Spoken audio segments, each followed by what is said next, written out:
to include a discount allowed when a person, right, enters an amount which is, right, greater than 100 or between 100 US dollars and 200 US dollars. The person is discounted at what? At 10%, right? Then the other part is, it says when the person enters or use or pay an amount which is greater than 200, that person is charged 20% on it. So here how we do it. Okay, here, so we are dealing with money, right? So we'll be using what we call this float data type. So you start by, right, float. Then, since we are going to deal with discount, we say float, and we say we give a variable called discount, right? Then a float amount, that's the amount which the person is going to pay, right? Then what else is required here? So there's discount and amount, but okay, let's figure it out. So let's just continue. We'll add another variable if it is needed. So we're going to say, all right, it's only till, right? So we're going to say enter amount. These days are only till the till operator is going to enter amount. So let's pretend we are a till operator. Enter amount, right? Then I'm going to say cin. Then our system is going to capture the amount entered by the user. So we're going to say amount. So the amount is being stored in what? It will be stored in what? In amount, right? Just like that. Then, so we have the data, right? We have, let's say we have the user entered 100. We have the data in our computer. Now, we are going to be using an if statement. If the user enters 100, right? Or any figure between 100 and 200, we are going to apply a discount to that, yes, to that amount. So it's like this. So if, okay, now, okay, what was I saying? Okay, if amount, right, yeah, is is greater than or equal to 100, yeah, right? And so we're going to be using this sign, this sign, right, this and sign. We're going to put two of them so that we are going to include this option and that option. Okay, and what amount is less than or equal to what? 200, right? So on the next time we're going to be like, if, okay, let's just deal with it. So for 10%, so if the amount is what? Greater than or equal to 100 and less than or equal to 200, then we're going to say, am I putting something? No. So discount is what? Is equals to what?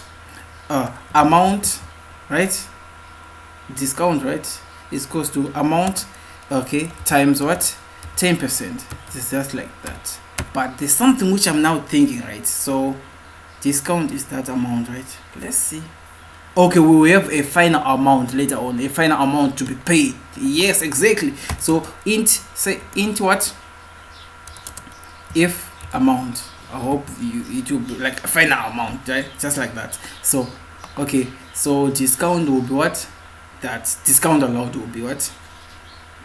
A amount entered times 10%, which is 0.10. I know you know the math, right? So on the other option is just the same, but we're going to say if any amount is greater than 200, right?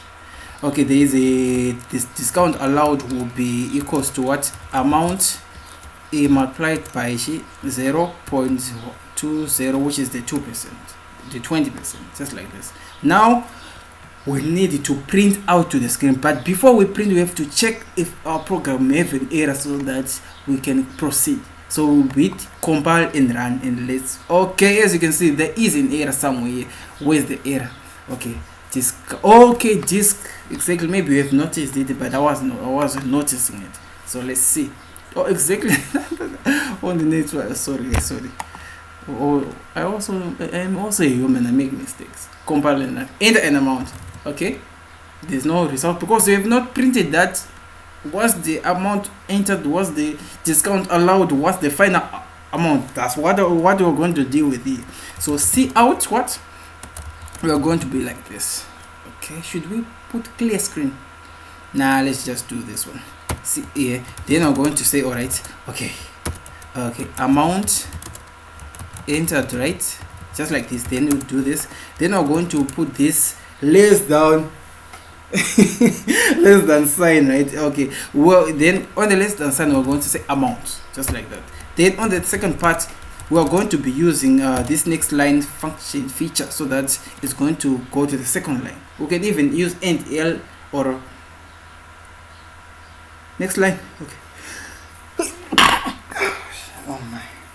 Okay, amount entered, right? Then we're going to say, excuse me, discount allowed. So discount allowed, not again, come on.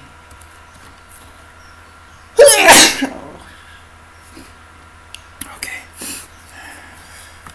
all right, discount allowed, right? So we're going to say that's the discount allowed. It's being printed to the screen. Then next we're going to be like this. Next line, right? Final amount. So it's easy like that. That's how we do it. Okay, then I'm going to be like final amount. On the final amount, what are we going to do? Either we put the function within this part, or we can separate it and write it here, somewhere like this. Like, okay, so if amount is equals to what? Amount, right? Amount paid plus what? Disc, just like this. So it's going to assign amount, the value of amount and the discount allowed. Then it's going to what? Bring in and present ourselves here by calling out final amount, just like that.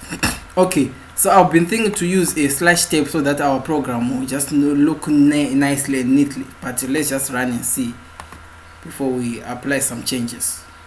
Compile and run. So enter amount. So I'm going to enter 123. Then as you can see, my discount allowed is $12.30, just like that.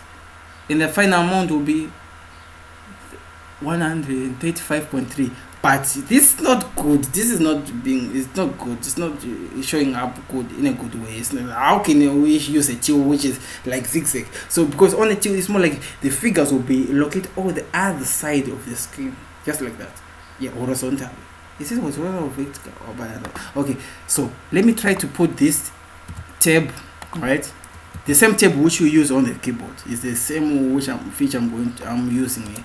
Tab, and let's see if it shows up somehow. Good. So testing the 200 plus a amount figure. So let me say I entered. Okay, I've paid this one, and you can see yes, it works. But now on the below one we have to use two tabs so that it will just align. In case if you get in a question which will require you to align information on a straight line, you just use that slash tab. So that's an extra bonus for you guys. So as you can see, this is how we create a discount allowed program using C++. Simple is that, using if statement. So with just these few lines of code, you guys, nothing is complex here. If you have any problem understanding, well, just hit me up in the comment section or WhatsApp me so that I can help you understand. But I think I've explained enough. So thank you for watching. Bye for now. This is Learn with Mbonisi signing out. Okay, I remember I did this in exam. Yeah, and almost I failed in the first time.